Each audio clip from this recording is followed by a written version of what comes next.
Hi, everybody. If you're a regular listener, you've realized this is a different opening to our show. We're doing something a little bit different for the next couple episodes. This episode is entitled Changing the World by Being the Change, where I interview two very special guests, Kim MacQuarrie and Ciara Byrne of Green Our Planet in Las Vegas, Nevada. This is part one of a two-part series. So here we go.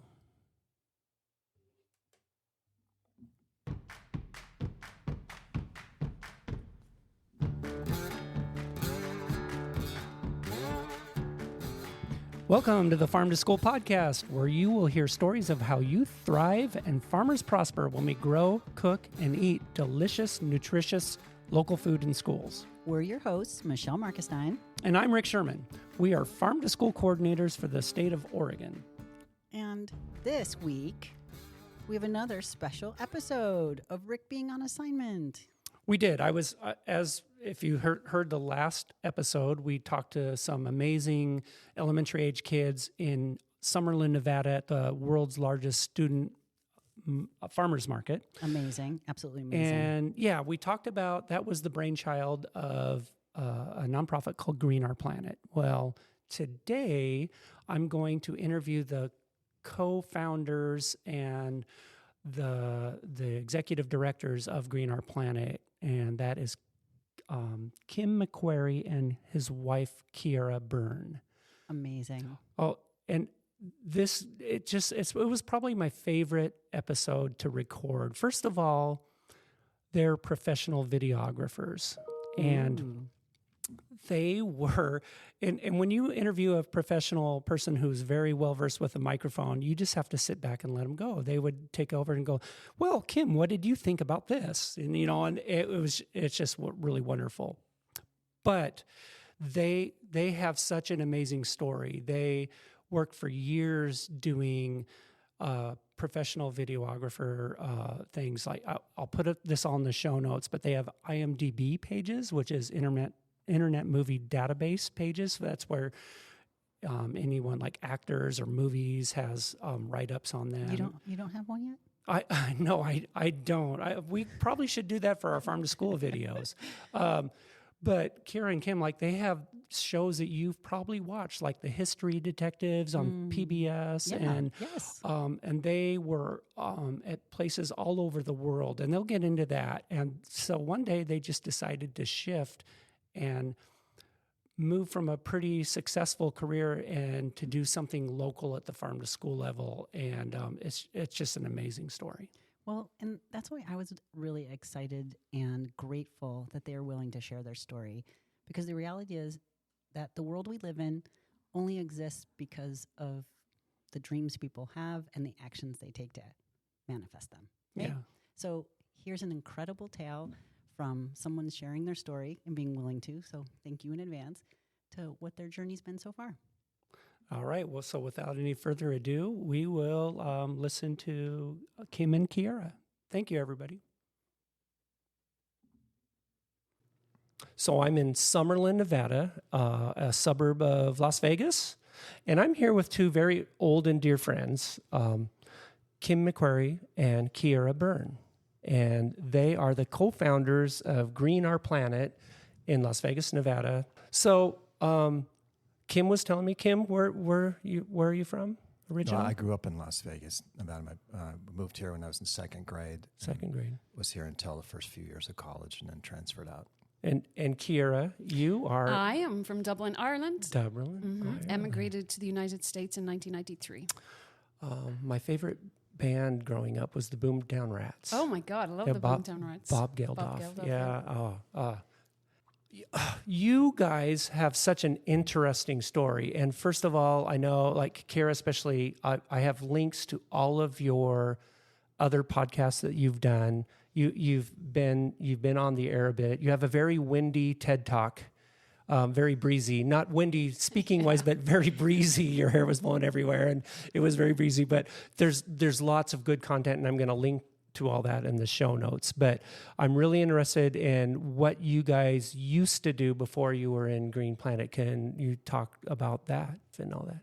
Yeah, sure. So Kim and I met actually through filmmaking. So Kim was is an Indiana Jones type filmmaker, meaning that he goes out into the wild and makes films of grizzly bears and Kamchatka, and made a lot of films in the Amazon rainforest. Oh my gosh. And when I immigrated to the United States first, I worked for a company called de Villiers Donegan Enterprises, a documentary filmmaking company that was owned by Disney. And they funded filmmakers like Kim to actually go out to the most beautiful places on the planet, or the harshest or the most interesting, where, you know, people don't get to go, and to make really interesting films. And so Kim made a bunch of films for de Villiers Donegan, and that's how we met. Yeah. And then we got together and we made films together for like 20 years. Yeah. So before Green Earth Planet. And I have a link in there to your IMDb page. If, for those of you that know, IMDb is Internet Movie Database. And lots of really neat titles and stuff that we've all seen before, like History Detectives, correct? Yes, and that's all right. that. PBS, yep. Yeah, PBS stuff. So really neat. So how does one have a thriving videography career? And that's you know, a fun, rewarding, exciting career. And how does one all of a sudden, probably wasn't all of a sudden, but stop doing that and decide, I want to create a nonprofit to better our planet? How does that happen? Kim, do you want to take that one on? There was no plan. Let's just put it that way. Yeah. Yeah, that's a very good question, Rick. I mean, from my perspective, as Ciara said, you know, I got a degree in biology and master's in anthropology, lived down in Latin America, spent a lot of time down the Amazon rainforest. I was always really big into natural history and science. So I've always had that background, conservation. So that's always been, and then made a lot of natural history films around the world, as Ciara was saying. And so I was very fortunate. I grew up in Las Vegas, Nevada. I read a lot of books when I was a kid. I knew I wanted to go out and explore and adventure and find these fantastic places I'd read about, and I was fortunate enough to have done that. And so we reached a point here where we were working in television, and we came up with this idea about, it's a long story. Sorry, I think you have to go to Africa. Time. Let's go to Africa. Okay, so we're, you know, making films. So we ended up at one point in Africa, in Kenya, and we were working with the paleoanthropologist, Dr. Richard Leakey of the Leakey dynasty. Mary Leakey. Louis Leakey. This is one of their sons, Richard Leakey, paleoanthropologist. And we're up at Lake Turkana up in northern Kenya. By the way, that's Zinjanthropus and Homo habilis, right? See? Australopithecus, my goodness. Let's talk paleoanthropology. So we were up there, Lake Turkana, so it was really world famous, you know, human fossil site. And we were sitting around, and he was always trying to raise money he's big into conservation too, was big in content, unfortunately passed away a few years ago. But we were discussing, how can we use like filmmaking, you know, what's going on online and raising money online to raise money for conservationists, you know, conservation projects around the world, which are always scrambling for money. And he kind of planted the seed in us, and we didn't come up with an answer then. But his question, and I think all of our questions when we sat around, like we were actually filming him because he wrote a book in the 90s called The Sixth Extinction. And of course, this was really the first time for that massive story, The Sixth Extinction, to come, you know, into human consciousness. And essentially, Kim and I have always believed that the biggest story happening on the planet right now is the fact that by 2050, potentially 50% of all species that were on the planet in 1900 are going to be extinct, which is extraordinary. We are in the same level of extinction as, you know, when the dinosaurs went extinct 65 million years ago. And so Richard spent most of his career not just uncovering amazing fossils and telling the story of humankind, but also traveling around the world and sharing the story about the sixth extinction. So he was a massive conservationist. He saved the elephant from going extinct in Kenya during the 1990s, and so on and so forth. So when Kim and I were sitting around with him, what we talked about was, how can everyone on the planet become a conservationist? That was the question that he posed to us. He said, listen, we are in such dire straits with climate change and what we're going to face in the years to come. He said, everybody on this planet has to become engaged. How are we going to do that? So that's the question we left Africa with. And we were noodling on it. And Kim then took a journey, right, Kim? Yeah, so I was working on a book at the same time, which is called Life and Death in the Andes.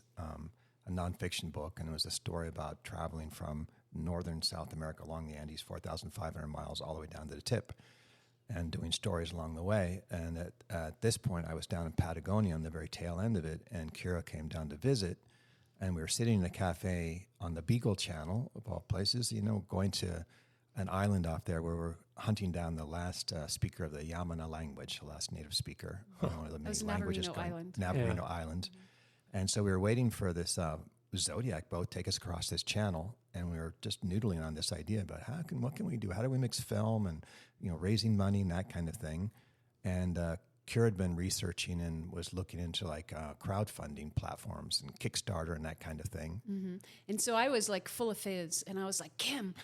And Kim will tell you that there's a famous phrase associated with me, and it's called a cunning plan. And I'll say, I've got a cunning plan. These plans may be cunning, but they may also not be very cunning. Mm-hmm. Right, Kim? They can become disastrous if not handled very carefully, if not vetted very carefully. So Kim's eyebrows always go up when I mention cunning plans. He's like, what are we going to do now? Trouble now. So the cunning plan was, okay, Kim, remember Dr. Richard Leakey said, how can everybody become a conservationist? Well, I've been following Kickstarter, and Kickstarter has unleashed all this potential for artists around the world, right? These are artists who didn't have time or money to make their comic book, make their single, do whatever. And, I think we can do the same thing for conservation. Mm-hmm. What if we create a platform where any community anywhere in the world can go online and raise $500 to change out the light bulbs in their kids' school, can raise money to do a community compost, whatever it is, right? And Kim was like, yeah, I kind of like that idea. So that was that, right, Kim? Then we came back to Las Vegas, and we met with a friend of ours who worked at Zappos, Jeff, and we were telling Jeff this idea, and we were like, hey, we have this idea, we could create a crowdfunding platform, and that was that, right? We just had breakfast with him. Yeah, he was an engineer, and he was just quietly sitting there. He didn't really say much, and we were kind of making a pitch to him about what our idea was, and he was kind of nodding, but he couldn't tell if he was interested or not. And then we shook hands at the end, and he said, "Oh, nice to meet you." And about 4 months later, got an email from him and said, "I've got your website ready, your crowdfunding platform." We said, "What?" And he says, "Yeah, I've been working on it. It's built now." And so how did you do that? You have a full-time job. He goes, "I'm an insomniac, so I was doing it between 2 a.m. and 6 a.m. every morning for the last 4 months." And lo and behold, here was this platform he'd built, hand-built, and so that we started to think, okay, so we need some projects now. We need to find some people and put some projects up here, some green projects to raise money. And And initially we were all like, oh yeah, let's save the lions in Africa, because we'd met a scientist who wanted money for lion collars to protect lions. And Jeff was like, no, we need to do something in Las Vegas. Let's do something local. I don't want anything that I need to be tracking out in Africa. Yeah. Let's do something here. So we had a friend who knew a principal who wanted to build a school garden, and she had no money. And so we were like, okay, we'll come out to your school. We will, because we're filmmakers, we'll make a short little film with your students telling the community why they want this garden. We'll put it on our website. That'll be our first project, and we'll see what happens. Mm-hmm. What happened, Kim? Yeah, so that was successful. They raised a bunch of money, built a garden, and then word of mouth got around. So other principals started to contact us. And before we know, we'd raised money for 5 or 6 school gardens, and then strangely enough, the first garden, the teachers came to us and says, "Do you have a curriculum?" And we said, "What?" He said, "Do you have a curriculum?" What's a curriculum? I said, why are you even asking? I mean, you're the teachers. He goes, "Because you need a special curriculum. We need a special curriculum to teach outside, right? For hands-on." And we said, well, no, we don't. We just helped you raise the money, and built your garden. And then another teacher asked us the same thing, another school.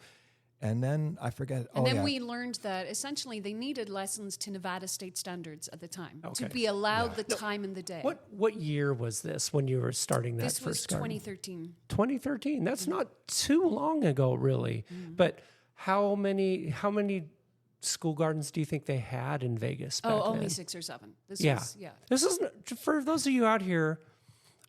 Ciara hired me to keynote at one of their state conferences, and my message was basically, you guys have no business doing gardening down here. It's not a very hospitable place to garden. But oh my gosh, I'll let you continue. And that was 2015. Yeah, that was our second school garden We conference. said, "Thanks, Rick."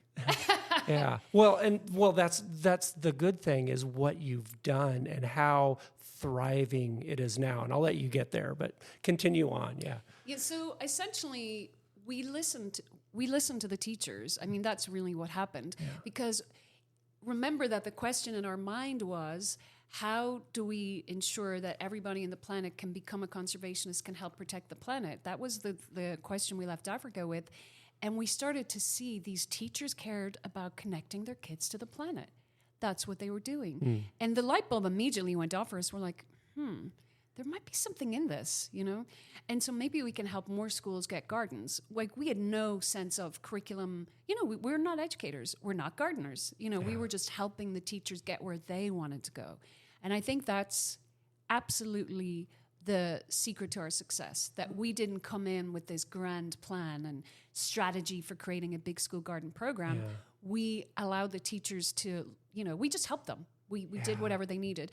And so when they said to us, hey, we need this curriculum, it has to be to Nevada state standards. Great. Because our principals won't give us the time to be outside teaching unless we're doing standards. And that's when we were like, oh, because this was our first introduction to standards. We didn't know what they were.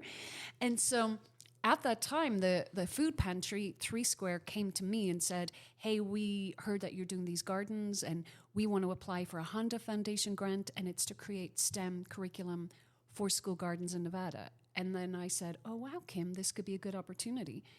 And then? So we applied for that grant, and then part of the grant, we got down to the finalists, and if you're a finalist, they would fly somebody out from the Honda Foundation to come vet you, visit you. And so the funny thing is that we happened to own a Honda. We only had one car there. We had a Honda Civic. And so we went to pick this lady up at the airport from the Honda Corporation. We said, we're not, you know, it's not like we rented this. This is our car.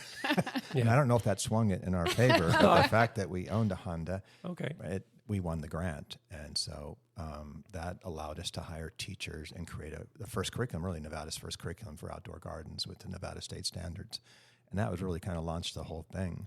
And the light bulb went off for me is that having spent a lot of time in the Amazon, I realized that, you know, you build a garden bed out there and you grow plants, you know, there's all the same principles. The Amazon jungle are happening in this garden box, you know, all the biological principles, predator, prey, pollination, all that stuff. There's no difference. It's just on a smaller scale.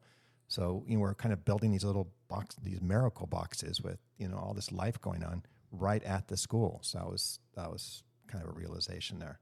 So why not do more of this? And at some point, you were able to get a grant to establish a whole lot of gardens, correct? That is correct. So in 2015, I think that was when you met us, Rick, right? That when you came down to the conference.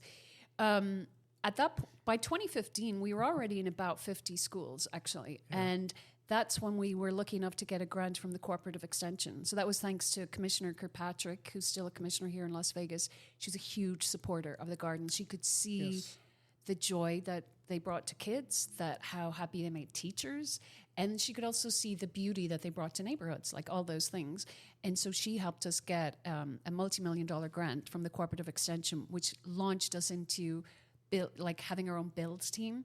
So at that time, so we built then, altogether here in Clark County, we've built 200 school gardens. 200 school gardens. But I would say a big part of that was that money is always a big problem, right, for school districts and for nonprofits. And so we're from the very beginning, even though we had this crowdfunding platform, it was hard to raise, you know, 10 grand or whatever for a garden, and gardens gradually became more expensive. And so the Southern Nevada Water Authority was very aware of the drought situation, so they started offering a rebate roughly around 2015, 2016. I think around 2016, they raised it from like $2 a square foot for removing grass to $3 a square foot. And so we spent a few weekends trying to figure out, well, golly, what if we go to the schools and take out grass, you know, water-intensive grass, and then get the rebate and build a garden for that?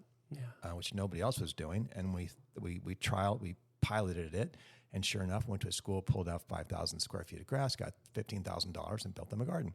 So before I know it, we were going to schools and saying, we can not only build you a garden, we can offer you our garden program for a whole year, and the garden will have these outdoor garden beds. It'll have a mini orchard. It'll have a pollinator garden. It'll have an outdoor garden classroom, and it's free. What do you think about that?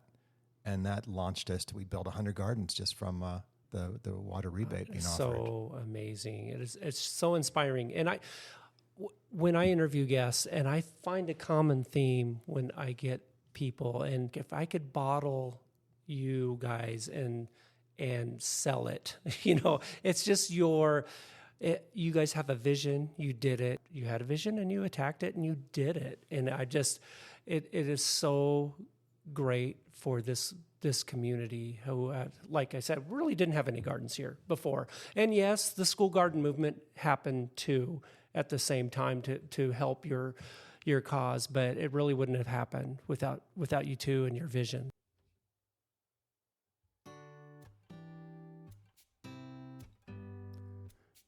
Hi again, everybody. As I mentioned at the start of the show, click on the next link to listen to part 2 of this conversation with Kim and Ciara.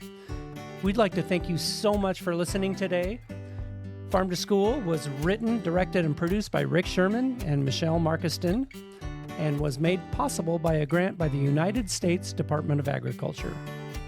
The content and ideas of the Farm to School podcast does not necessarily reflect the opinions of Oregon State University, Oregon Department of Education, and the United States Department of Agriculture. The USDA, Oregon Department of Ed, and the Oregon State University are equal opportunity providers and employers. Do you want to learn more about Farm to School? Check out other episodes, show notes, contact information, and much more by Googling the Farm to School podcast, OSU, and that'll get you there. We will love to hear from you. Stop by the website that I just mentioned and say hello, or give us an idea for a future podcast. Love to see you next time. Bye, everyone.